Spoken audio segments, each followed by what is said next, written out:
इस वीडियो में हम बात करेंगे टीसीएस कन्वर्जन स्कैंडल के बारे में कि कैसे कुछ फेलो रैकेट्स यानी कि मुस्लिम्स ने टीसीएस नासिक में कन्वर्जन को अंजाम दिया। कुछ हिंदू लड़कियों को, कुछ हिंदू लड़कों को हम कह सकते हैं, कन्वर्ट किया।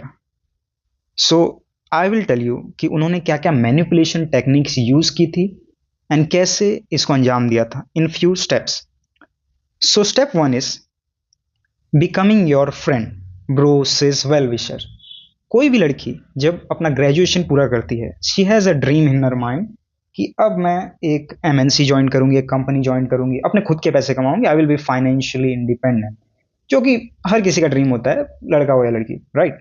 सो एज सुन एज एक हिंदू लड़की जब टीसीएस नासिक के इस एनवायरनमेंट में एंटर करती है, सो उसके पास आते हैं predators in the form of friends, bros, sis, well-wisher.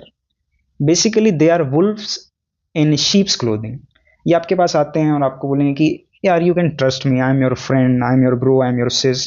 आपके घर पे कोई भी प्रॉब्लम हो, यू कैन टेल मी। कुछ भी हो गया हो X Y Z, you can tell me, I will help you. Corporate एक जंगल है, इसमें मैं आपको हेल्प करूंगा। So basically they try to gain your trust. The second step is knowing your background. So अब इन्होंने आपका एक ट्रस्ट गेन कर लिया है, आपके साथ बातचीत होती है। सो इस बातचीत के दौरान ये आपके फैमिली, फ्रेंड्स, आपके बैकग्राउंड के बारे में जानना चाहते हैं and they try to identify your strengths. कि अगर आपके पापा पुलिस में हैं, कोई आपका रिलेटिव पॉलिटिकली वेल कनेक्टेड है, कोई पॉलिटिशियन है, एक्स वाई जेड कोई ऐसी पोजीशन में है कि अगर आपको इन्होंने कन्वर्ट करने का ट्राई किया, so they can get in trouble. So ये आपको अपने टारगेट लिस्ट से हटा देते हैं। बट वेन दे आइडेंटिफाई कि आपके कोई ऐसे स्ट्रेंथ्स नहीं है in your life, in your social circle, so आप उनके टारगेट लिस्ट में ऐड हो जाते हैं। Now the third step is identifying your weakness. कोई भी इंसान, उसके इमोशनल, साइकोलॉजिकल, फिजिकल फेलियर्स होते हैं। आपका शायद कोई ड्रीम रहा होगा, वो पूरा नहीं हुआ। You wanted to become a pilot, you wanted to be someone and आप उस चीज़ में बुरी तरह फेल हो गए। आपका कोई इमोशनल ट्रॉमा है, आपके शायद फादर नहीं है बचपन से। सो ऐसे कुछ वीकनेसेस को ये लोग आइडेंटिफाई करते हैं, आपके अंदर क्या क्या फ्लॉज हैं, और उसको नोट डाउन कर लेते हैं। Now the fourth step is gas lighting you. ये आपको मीठी मीठी जहर की गोली देते हैं। कैसे? कि आपके लाइफ में जो भी फेलियर्स हैं, जो भी फेलियर्स आपके लाइफ में हैं, it is because of the culture you follow.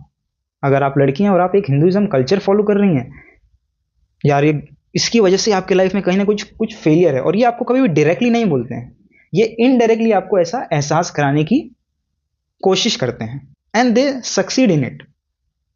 And the fifth step is, जिसमें सारे ऑलमोस्ट मेरे हिसाब से 99% मुस्लिम लोग इसमें एक्सपर्ट होते हैं, प्रमोटिंग देयर रिलीजन। ये आपको फेक सक्सेस, फेक पीस दिखाते हैं कि मेरी लाइफ में इतना जो सक्सेस है, जो ये है, भले ही उन्होंने घंटा कुछ नहीं उखाड़ा है अपनी लाइफ में, बट एक फेक अपना इमेज बिल्ड करके आपको दिखाते हैं मेरी लाइफ में जो भी है, मैं एक मैनेजर टीएल बन गया हूँ, एक एचआर बन गई हूँ, it is because of my religion. मैं 5 टाइम ये करती हूँ, 5-10 टाइम ये करती हूँ, इसकी वजह से मेरी लाइफ में इतना अच्छा है। And the next step is isolation. अब इन्होंने सारे स्टेप्स कर लिए हैं जो मेजरली इनको करने चाहिए और अपने टारगेट को आइडेंटिफाई कर लिया है। अब ये क्या करते हैं कि इन हिंदू लड़कियों को एक ऐसे स्लॉट में ऑफिस बुलाते हैं, बेसिकली नाइट शिफ्ट देते हैं, इवनिंग शिफ्ट देते हैं, जिसकी वजह से ये अपने friend circle, social circle, family circle से दूर हो जाएं, आइसोलेट हो जाएं। कि आप रात में आइए, इवनिंग टाइम से आप काम कीजिए एंड आप मॉर्निंग में घर जाइए। अगर आप मॉर्निंग में घर जा रहे हैं, सो आप अपनी फैमिली को ज़्यादा टाइम नहीं दे पाएंगे, अपने जो सोशल सर्कल्स हैं उनको ज़्यादा टाइम नहीं दे पाएंगे, और आप एक इमोशनली आइसोलेट पर्सन हो जाएंगे। एंड जैसे ही ये आपको इमोशनली और फिजिकली आइसोलेट कर देते हैं, the next step comes in picture is harassment. ये आपको सेक्सुअली अब्यूज करने की कोशिश करते हैं, बैड टच करते हैं, आपके ऊपर कुछ सेक्सुअल कमेंट्स करते हैं। ये मुस्लिम मैनेजर्स एंड टीएल्स या जो भी आप को वर्कर्स हैं नासिक टीसीएस में। एंड एज सुन एज आपके साथ ये एक बार होता है, यू इग्नोर इट। आपके साथ 2 बार होता है, you ignore it. And then जब एक लिमिट खत्म हो जाती है आपके टॉलरेंस की, so you go and complain to the HR. And ये एचआर क्या करती है, आप इसका थोबड़ा देख लो।